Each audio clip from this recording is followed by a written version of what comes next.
Rome, early 31 BCE, before the world changed forever. The war room sits deep inside Octavian's villa on the Palatine Hill. No windows, just oil lamps casting shadows across maps that chart the entire Mediterranean. Three men stand around a table covered in wooden markers, each representing legions, fleet cities. The young man at the head of the table is 32 years old.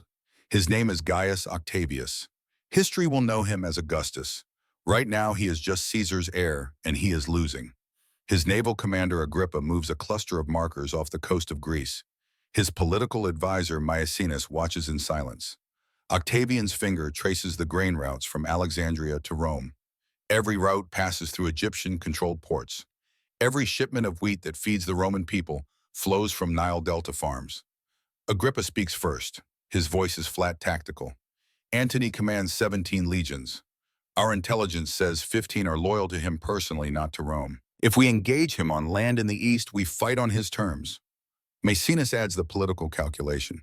The Senate still sees this as a Roman civil war. Brother against brother. They remember the prescriptions, the executions. They fear more blood. Octavian does not look up from the map. His finger stops on Alexandria. Antony is not the problem. Egypt is.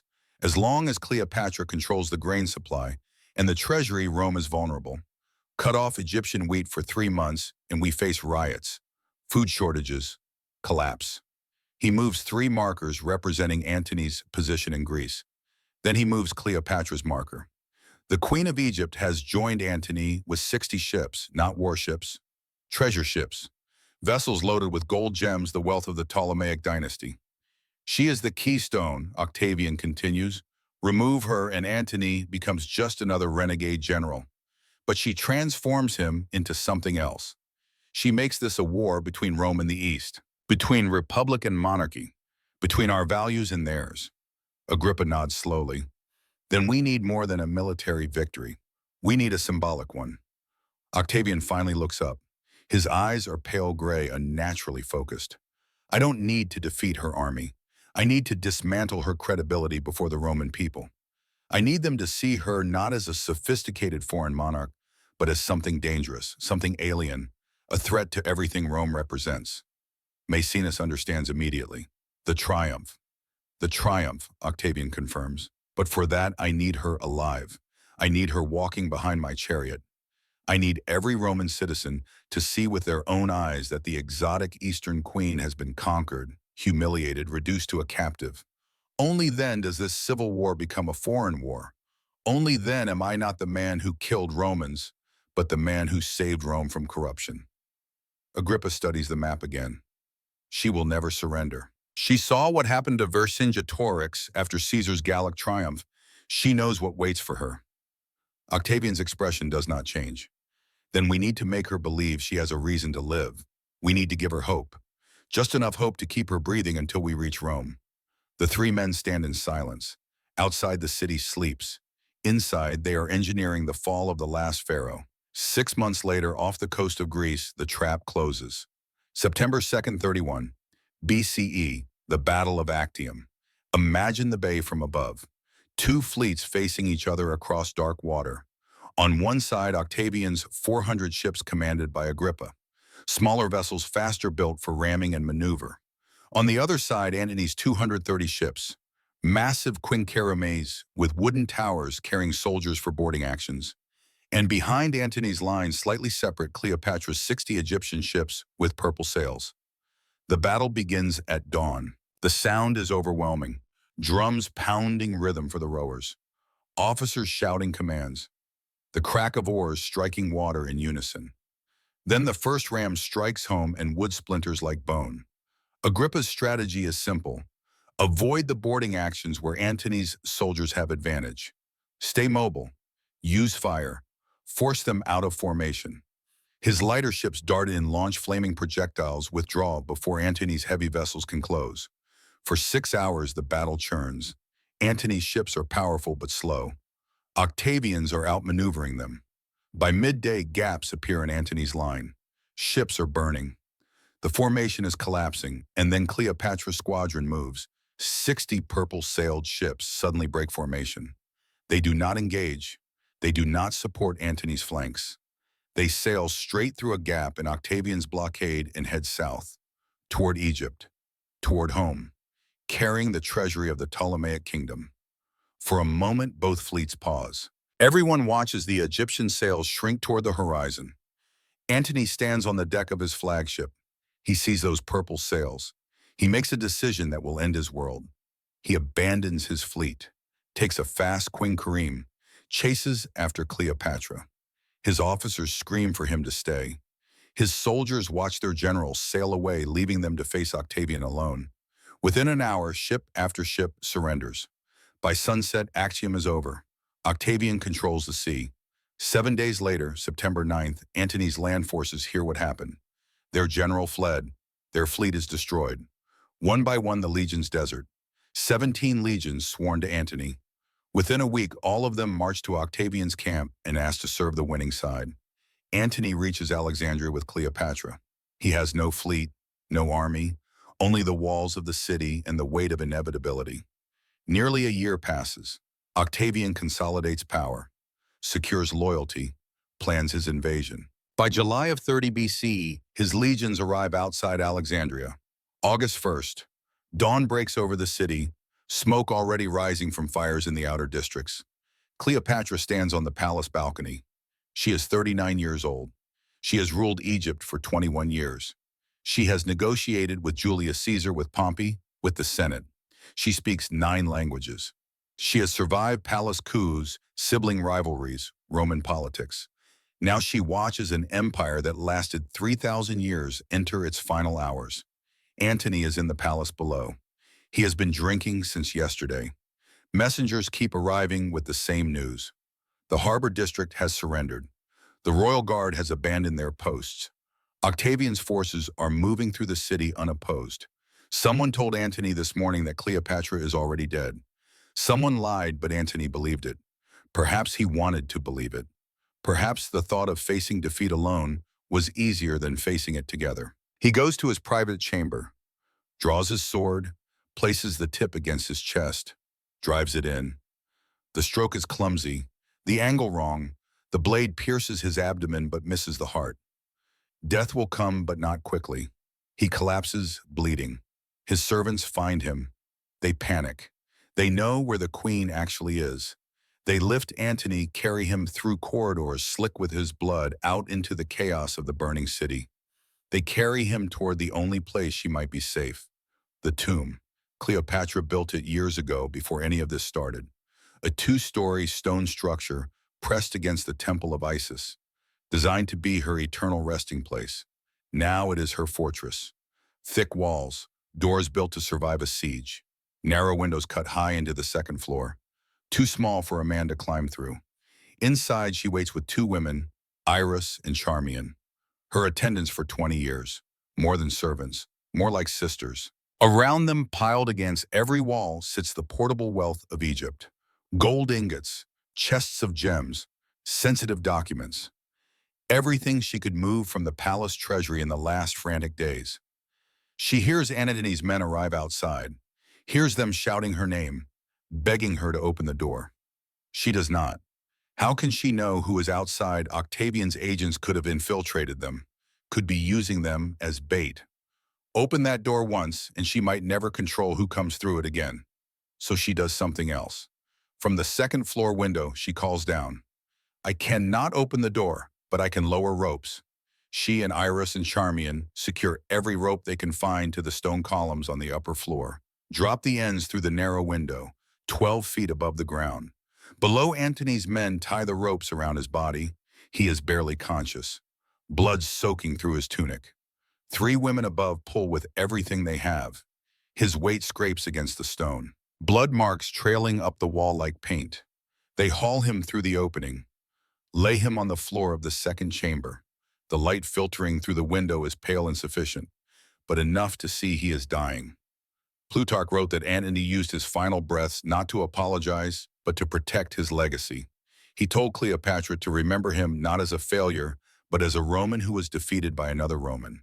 Not by barbarians, not by foreigners. Rome destroyed Rome. He could accept that. Then he stopped breathing. Cleopatra has no time to mourn.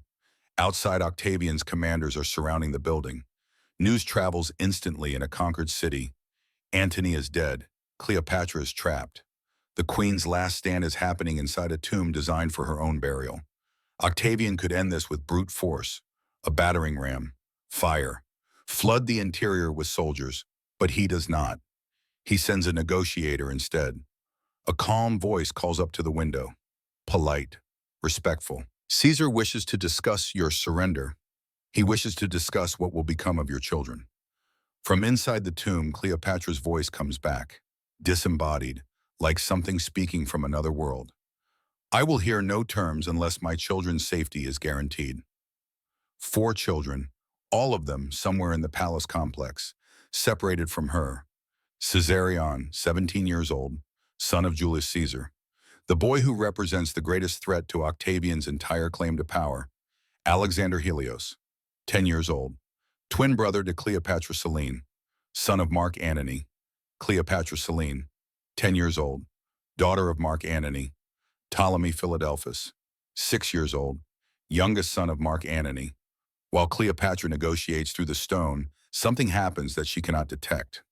Soldiers are climbing the outside wall, using ladders, using handholds in the weathered stone, moving toward the same upper window she used to pull Antony inside. Her attention stays locked on the voice at the door. The real threat comes from above. They slip into the upper chamber, the same room where Antony's body still lies cooling. They descend on Cleopatra and her attendants before anyone can react. Cleopatra has prepared for exactly this, a dagger hidden in her clothing. The instant she realizes what is happening, she reaches for it. She will not be taken alive without resistance, will not be paraded through foreign streets as a trophy. The soldiers anticipated this. They grab her wrists, tear the weapon away, pin her down as she screams that she will never walk in chains through Rome. Her demand is absolute. Kill me now. Their orders are equally absolute. Keep her alive. Octavian has been explicit. No one is to let Cleopatra die, not by her own hand, not by accident, not by excessive force. His men restrain her, disarm Iris and Charmian, carry all 3 women out of the tomb. She is not taken to a prison. She is moved to a room inside the royal palace. 2nd floor, 1 guarded door, 1 small window that admits light but cannot fit a human body. August 1st, the day Alexandria fell, the day Antony died, the day Cleopatra was captured, the day the 3,000-year-old Egyptian monarchy entered its final countdown. 10 days. That is all the time she has left. The room where they place her has been carefully prepared. Everything potentially useful as a weapon has been removed. No belts, no cords, no glass, no small metal objects. Bare stone walls, hard floor, minimal bedding. Every day guards search her, run their hands through her hair, inspect seams and hems. Nothing sharp is permitted to remain with her. But physical containment is only the first stage of Octavian's operation. Back in Rome, his position is not as secure as it needs to be. He has just won a civil war. Romans killed other Romans at Actium. Romans killed other Romans in every campaign that followed. That kind of victory can easily look less like defense and more like naked power seizure. He needs to reshape the narrative. He needs Romans to believe he saved them, not simply outlasted his competition. The simplest way to justify a bloody internal conflict is obvious. Transform it into a war against an external threat. Cleopatra is ideal for that role.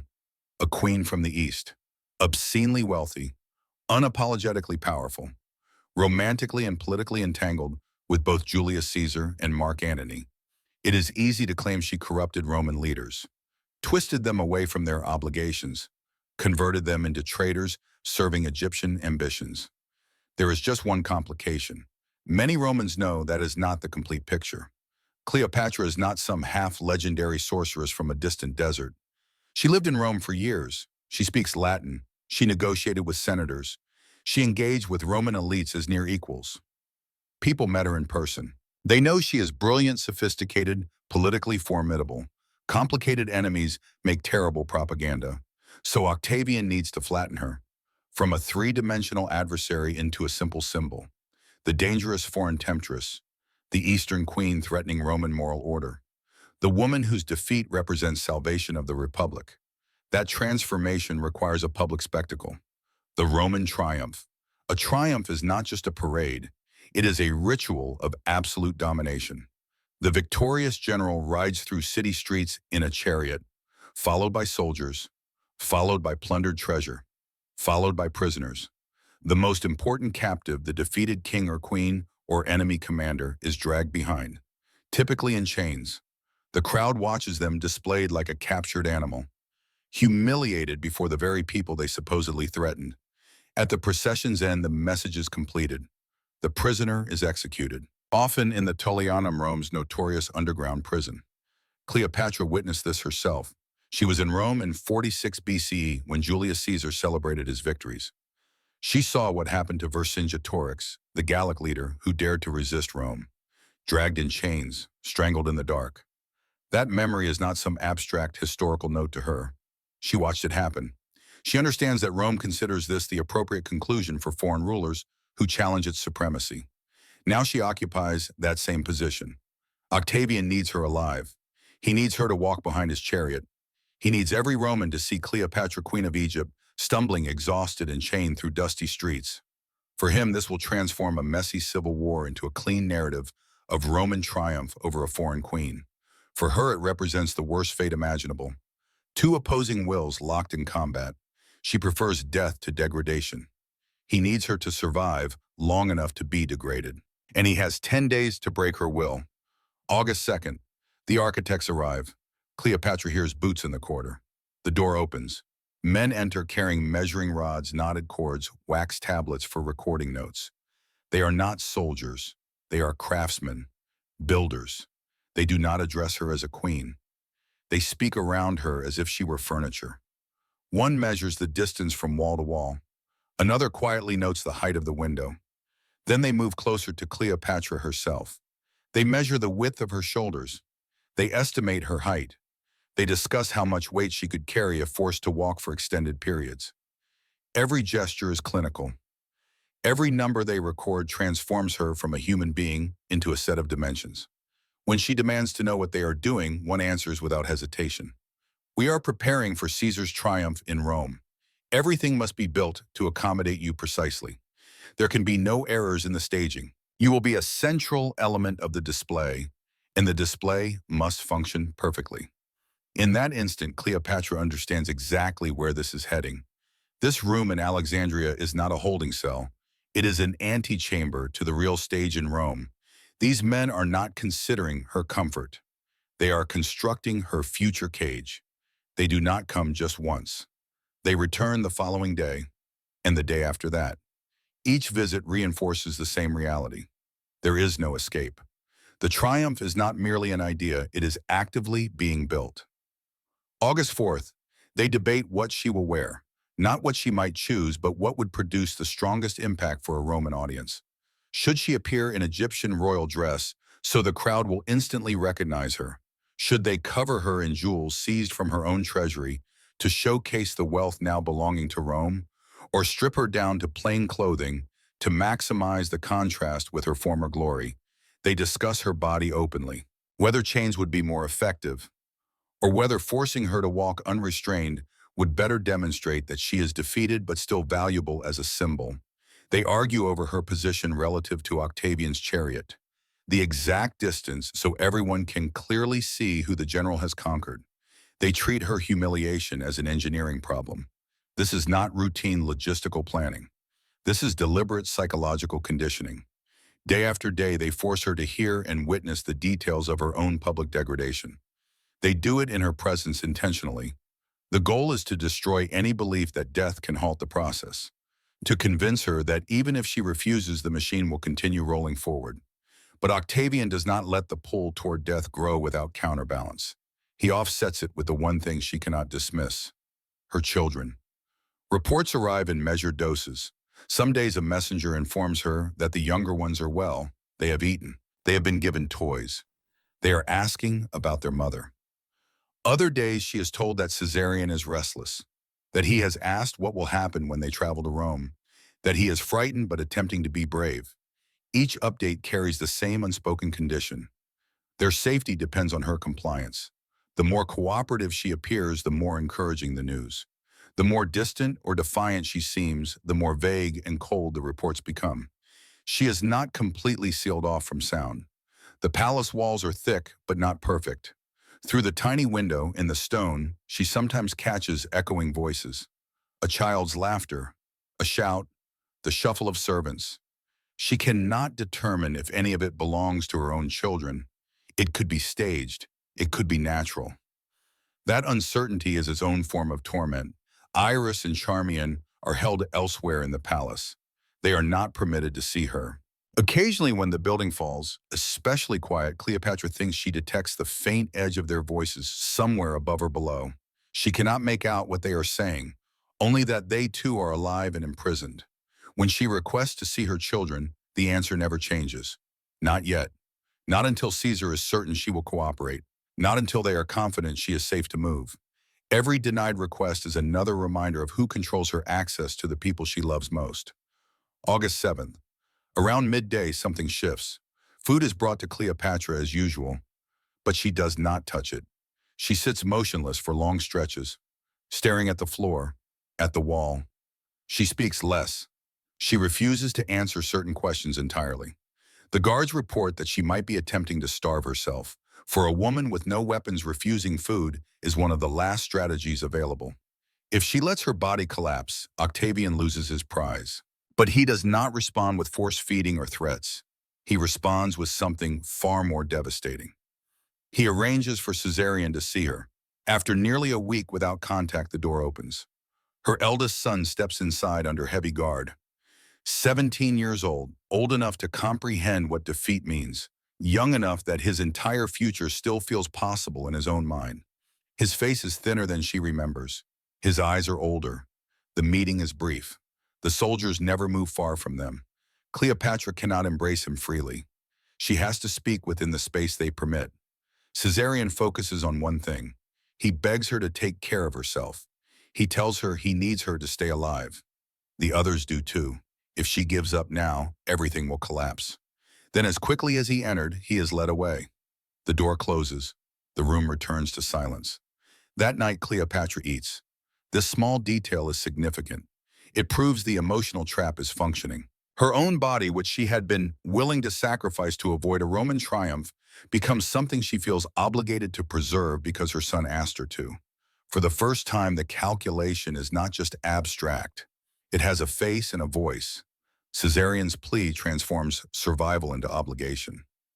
August 8th, Octavian finally appears at her door in person. Until now, he has remained distant, operating through messengers and intermediaries.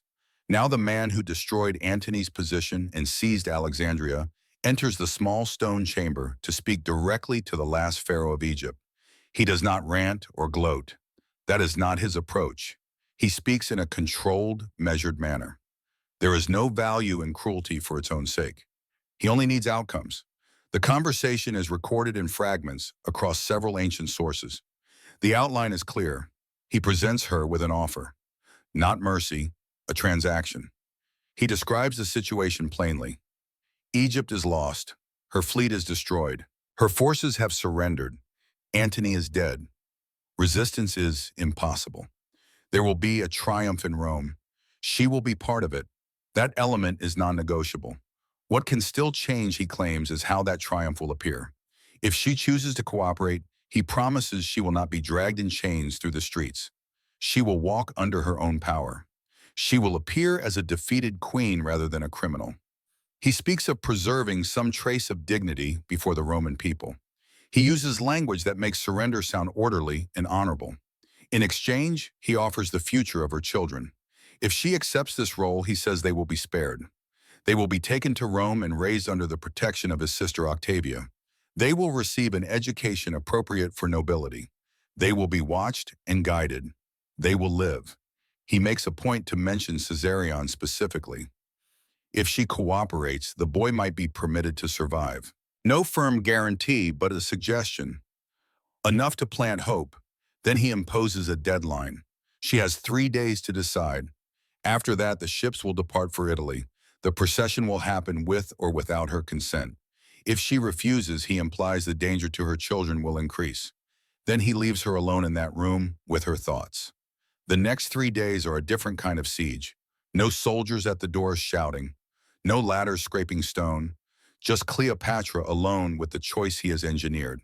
On one side stands her own sense of identity, a woman who ruled Egypt, who spoke as an equal to Roman power, who survived palace conspiracies since childhood. To walk in a triumph, to be stared at by a crowd that views her as a corrupting foreigner, contradicts everything she believes herself to be. On the other side stand 4 children who will have no protector if she dies. She can envision their lives in Rome, not free but alive, living in a household with Roman tutors, learning Latin and Greek, growing up monitored but not murdered.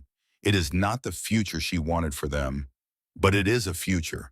She has to decide whether to let herself become the centerpiece of Octavian's propaganda in the hope that her humiliation will purchase them time, or to deny him that image and accept that the cost might be their lives. The pressure does not relent. During those days, the architects return and refine their plans. The guards continue their searches. The messengers bring carefully selected fragments of news. No one allows her to forget that time is running out. August 11th. Something changes in the flow of information. A rumor reaches her, or she overhears careless words from a guard, or someone still loyal to her manages to send a signal. The sources disagree on the method, but they align on the conclusion. Cleopatra learns the truth concealed behind Octavian's gentle promises. Caesarion is already marked for death. The friendly words about his possible survival were performance. Octavian has no intention of allowing Julius Caesar's biological son to reach adulthood. With or without Cleopatra's cooperation, the boy will never be permitted to become a rallying point for opposition. Once she understands that the entire architecture of the trap shifts, the balance between dignity and motherhood tilts in a new direction. If Caesarion is doomed regardless of what she does, then the price of walking in that triumph soars. It will no longer be a sacrifice that saves her son. It will be humiliation for nothing. She can still hope the younger 3 might be spared, but the central bargain she has been offered is shattered. Her participation will not protect the child who faces the greatest danger. Something hardens in her thinking. The woman who had eaten again for Caesarion's sake now understands that the hope she clung to was false. The machine Octavian had constructed to break her will contains a flaw. It depends on a lie, and once she recognizes that lie, she begins searching for a way out. That way out will not come from the room where she sits under constant surveillance. It will come from the one place Octavian still allows her to touch her past. Antony's tomb, and when she requests permission to go there under the pretext of honoring the man who just died for her, Octavian agrees. He thinks it is safe. He thinks every dangerous choice has been stripped from her hands. He is wrong. When Cleopatra requests permission to visit Antony's tomb, she delivers the message with absolute calm. No emotion, no theatrics. She simply sends word that before departing for Rome, she wishes to honor the man who was both her partner and the father of 3 of her children. She wants to pour libations, make offerings, say goodbye. To Octavian, this sounds completely harmless. A grieving queen asking for a final ritual fits perfectly into the story he is constructing. It makes her appear resigned, even cooperative. He grants permission, but under strict supervision. August 11th, mid-morning. Guards escort Cleopatra out of her stone chamber for the first time in 10 days. She has grown thin. The Egyptian sun filtering through the palace corridors seems too bright after so long in dim lamplight. But she still holds herself upright. No crown, no jewelry, just simple clothing and invisible chains of authority that are absolute. Soldiers surround her on every side as they move through the palace, down the corridors, out into the heat, toward the tomb near the temple of Isis where Antony died.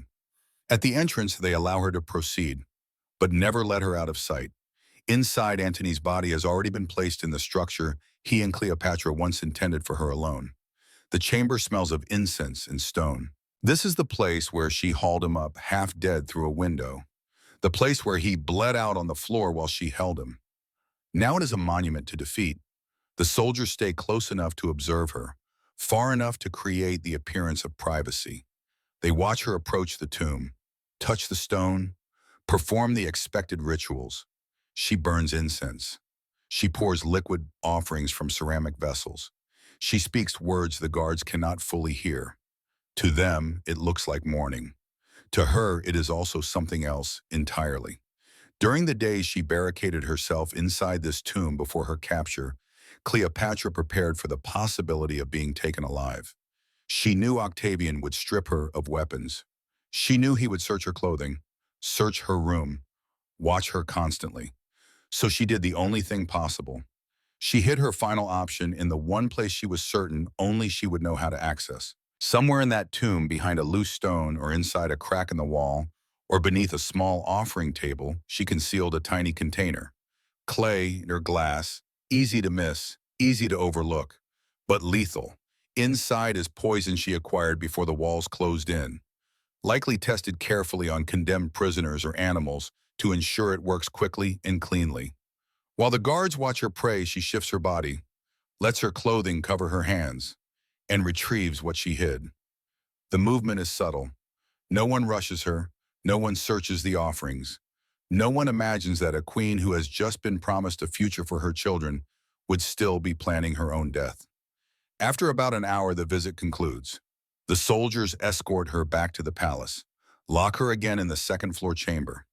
They believe she carries only grief. In reality, she also carries the means to end everything. Back in her room, Cleopatra makes a new request. She asks for a proper meal. She wants to eat and drink before the voyage to Rome. Specifically, she asks for figs, fresh figs, food she has always loved. The guards are suspicious. They search the basket when it arrives.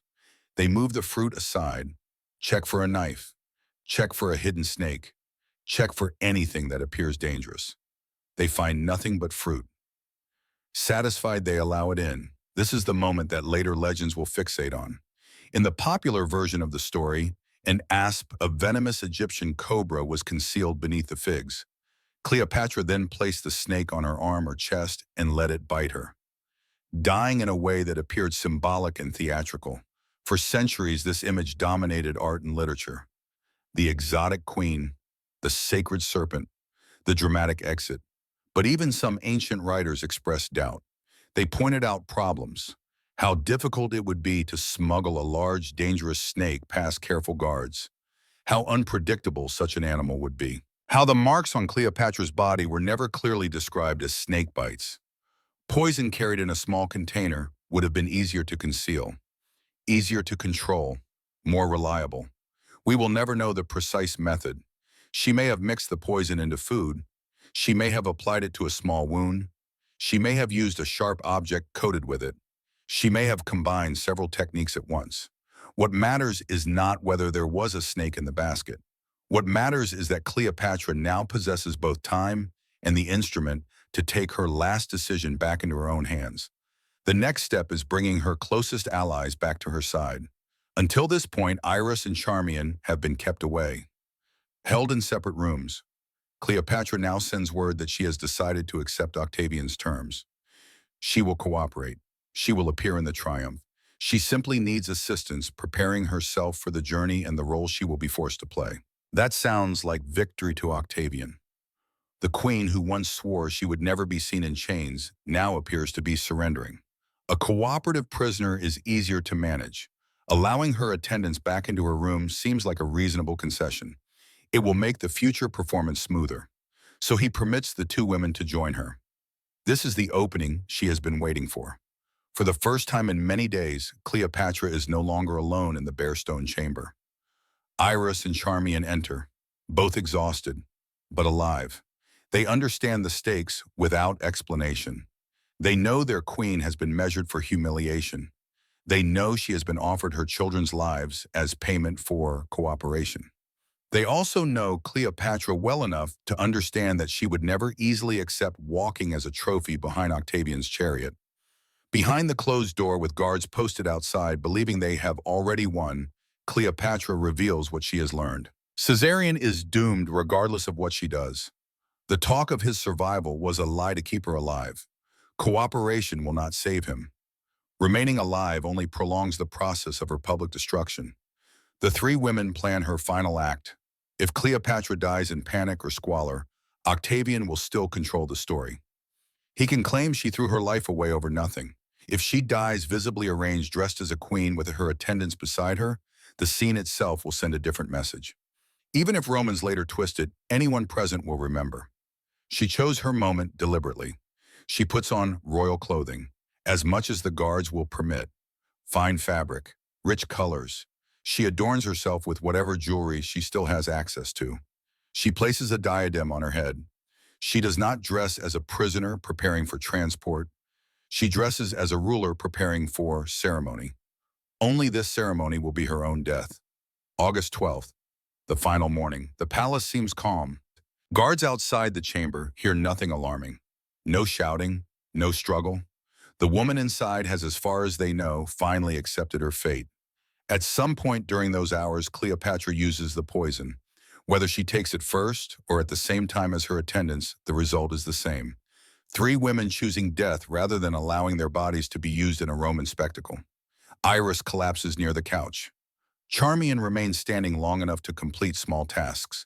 Even as the poison works through her body, she uses her fading strength to adjust the diadem on Cleopatra's head, ensuring it sits straight. When the guards finally open the door, whether bringing food or checking in at the usual hour, they do not find a broken prisoner. They walk into a staged final image. Cleopatra lies on a golden couch, dressed in full regalia. Her body is arranged, not sprawled. Her face is composed, not twisted in agony. Whatever poison she used worked cleanly enough that there is no obvious sign of violent struggle. Iris is already dead at the foot of the couch. Charmian, barely alive, is using her last breath to adjust the crown. A guard shocked and asks if this has been well done. Charmian answers with her final words. It is well done and fitting for a princess descended from so many kings. Then she collapses and dies. Cleopatra is 39 years old. Octavian's plan to display her in chains has failed. She will never walk in his triumph. She will never be exhibited as a living example of Rome's dominance. She survived 10 days of psychological pressure, long enough to confirm that his promises about Caesarion were lies. And then she chose her own exit. From her perspective, this is the only victory remaining. She cannot save Egypt as an independent kingdom. She cannot protect Caesarion. She cannot even secure a free future for her younger children. All she can decide is whether her body will appear in Rome as a trophy. She answers no. Octavian is furious. According to later accounts, he is also impressed. His instructions were clear. His guards failed. But beneath the anger, there is calculation. The queen is dead. The triumph is still scheduled. He has lost the living showpiece, but not the opportunity to control how the world remembers her. He orders an immediate investigation. They examine the body for marks. Some say they find tiny wounds. Some speak again of a snake. Others believe it was a hidden toxin. In the end, no one can state with certainty what method she used. The only clear fact is that she succeeded. Octavian makes a symbolic concession. He allows Cleopatra and Antony to be buried together. It costs him nothing politically and makes him appear magnanimous. It also closes the physical story of their lives in the same place they chose to face death. Then he moves on to secure what really matters to him. The political harvest. Caesarion is intercepted as he tries to escape toward the east, likely hoping to flee to India or another distant court. Octavian's men catch him in the desert. They kill him there. The last direct bloodline of Julius Caesar ends with a 17-year-old boy who never had the chance to rule. It is brutal, but it eliminates the single greatest threat to Octavian's claim to be Caesar's heir. The younger children, Alexander Helios Cleopatra, Selene, and Ptolemy Philadelphus, are not killed. They are too young to be perceived as serious threats, too useful as living proof of Rome's victory to be quietly eliminated. They are brought to Rome. They will be paraded in Octavian's triumph instead of their mother. Dressed in exotic clothing, they walk as symbols of Egypt's submission. After the triumph, they are placed in the household of Octavia, Octavian's sister, and Antony's former wife. There they grow up under observation. They receive quality educations, but their futures are limited, their movements controlled. None of them ever return to rule Egypt. The Ptolemaic dynasty ends with Cleopatra, not with them. When the day of the triumph arrives, Rome still sees Cleopatra, not her body, but her image. Octavian has a figure of her created, an effigy, possibly a painting or statue shown with a snug attached to her arm. carried along the parade route, telling the story he once told.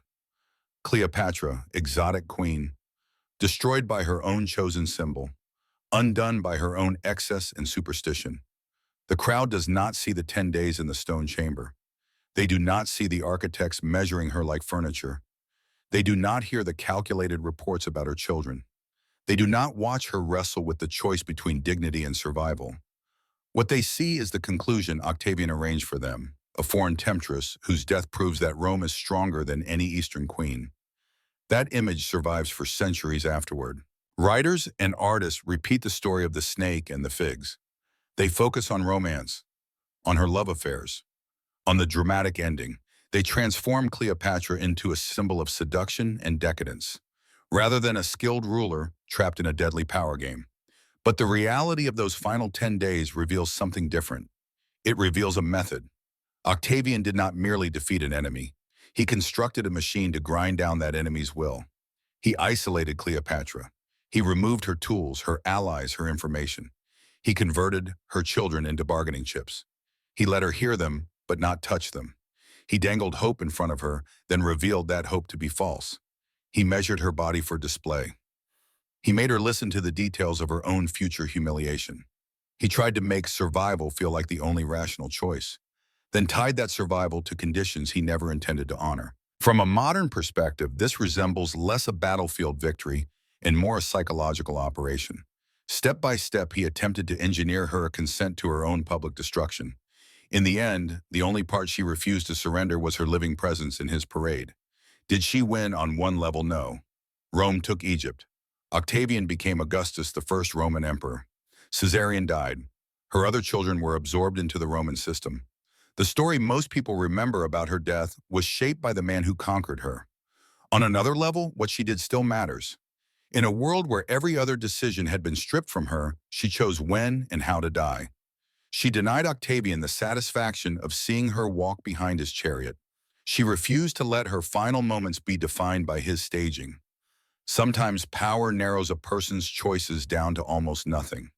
No kingdom, no army, no real chance to save the people you love. All that remains is the decision of whether to follow the script or to break it at the final scene. Cleopatra broke it. We stand 2,000 years later with the ruins of her world submerged beneath the sea near modern Alexandria. The palace where she paced those last days is gone. The tomb where she died has vanished. What remains are hints, fragments, and a long trail of propaganda. But if you strip away the legend and examine the sequence day by day, you see the actual mechanism of power at work. Isolation, control, weaponized hope, and then narrative capture. You see that her final act, choosing death on her own terms, was not romantic fantasy. It was a hard, conscious rejection of the role Rome had written for her. Consider the strategic ledger. Octavian gained Egypt, the wealthiest province in the Mediterranean. He eliminated Caesarion, securing his claim as Caesar's only heir. He got his triumph, which provided the political capital he needed in Rome. 7 years later, in 27 BCE, the Senate granted him the title Augustus. He became the first Roman emperor. The republic in all but name ended. The Principate began. He ruled for 41 years. Pax Romana, Roman peace enforced by Roman swords across 3 continents. His image on coins, his name in prayers, his will as law.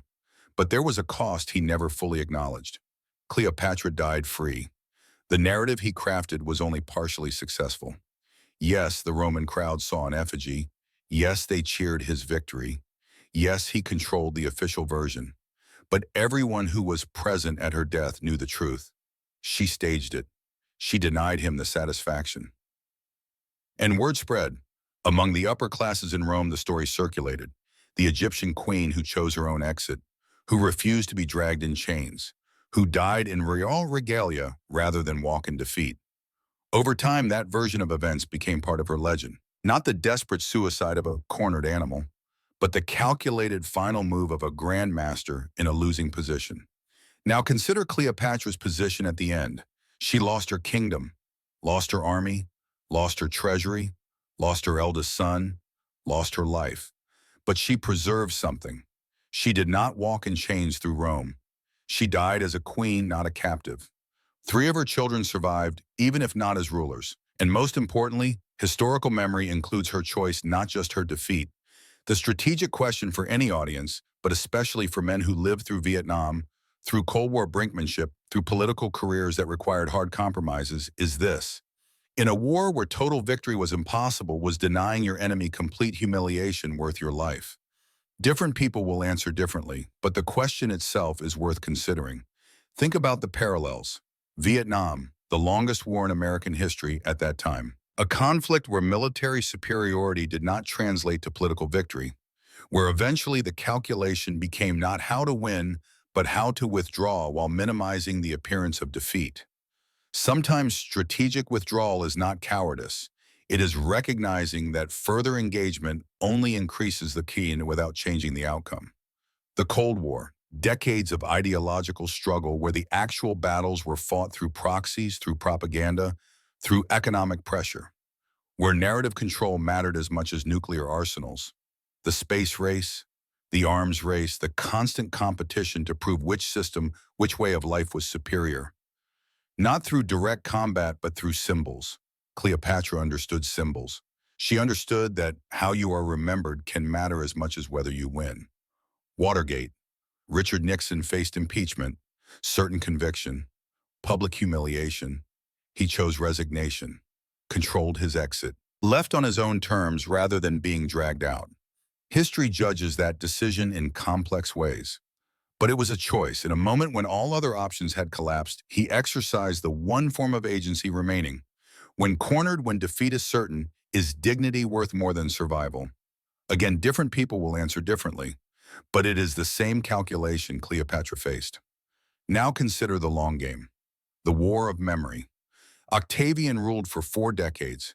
He transformed Rome from republic to empire. He built monuments that still stand. He established a dynasty that lasted in various forms for centuries. His accomplishments are undeniable. His place in history is secure. But he never fully escaped Cleopatra's shadow. The propaganda he created about her, the exotic Eastern temptress who corrupted Roman virtue, became mythology. And mythology has a way of taking on a life of its own. 2,000 years of art, literature, drama, film, opera, poetry. How many works have been created about Augustus compared to Cleopatra? Augustus appears in histories, in academic studies, in documentaries about the fall of the Republic. Cleopatra appears in everything.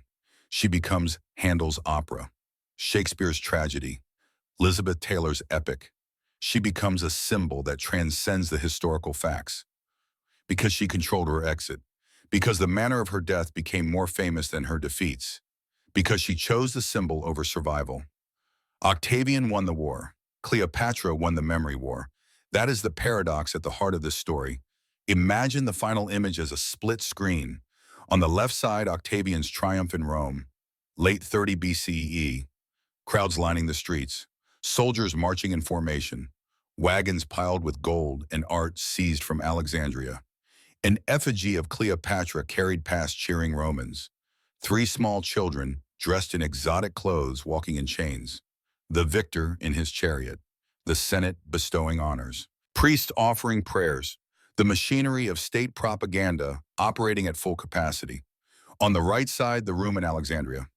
August 12th, dawn light filtering through a small window.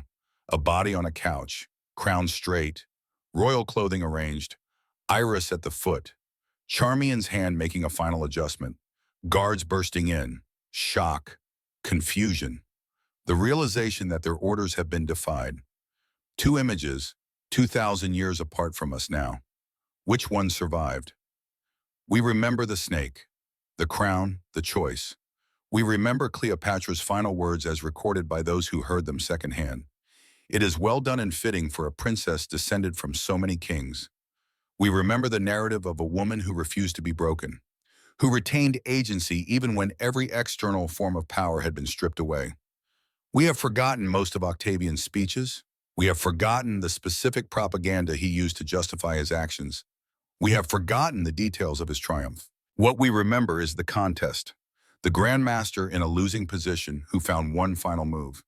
In the war of symbols, the dead queen outmaneuvered the living emperor. That does not mean she won in any conventional sense. Her kingdom is gone. Her dynasty ended. Her children lived as wards of the state, monitored and controlled. Egypt, which had been ruled by pharaohs for 3,000 years, became a Roman province.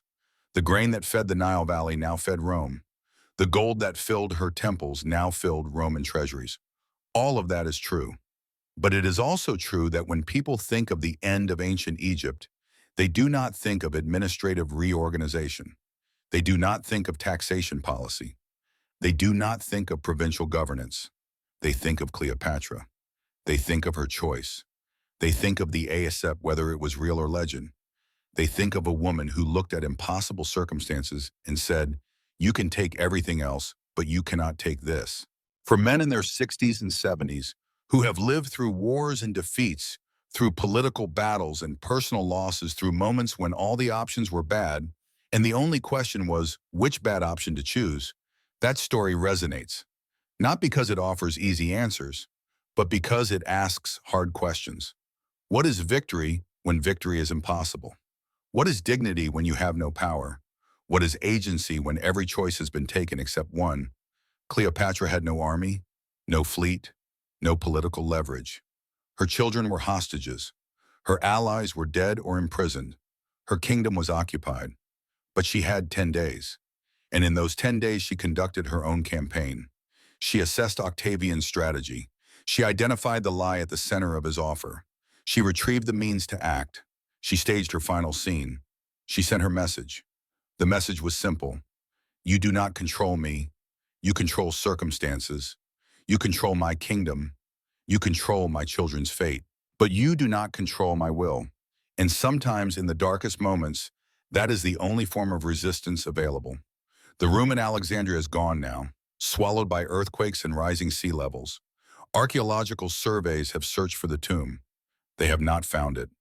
The palace complex where she spent her last days lies somewhere beneath the modern city in the harbor. Destroyed, rebuilt, destroyed again, layer upon layer of history. But the story persists, not because it was recorded perfectly. Ancient sources contradict each other. We do not know the exact method of her death. We do not know her final words with certainty. We know the shape of it, the structure, the choice, and that has been enough for 2 millennia of retelling. Consider what that means. Octavian spent enormous resources constructing a narrative. He controlled the media of his time. He had poets write in his favor. He had historians craft the official version. He had artists create the images he wanted.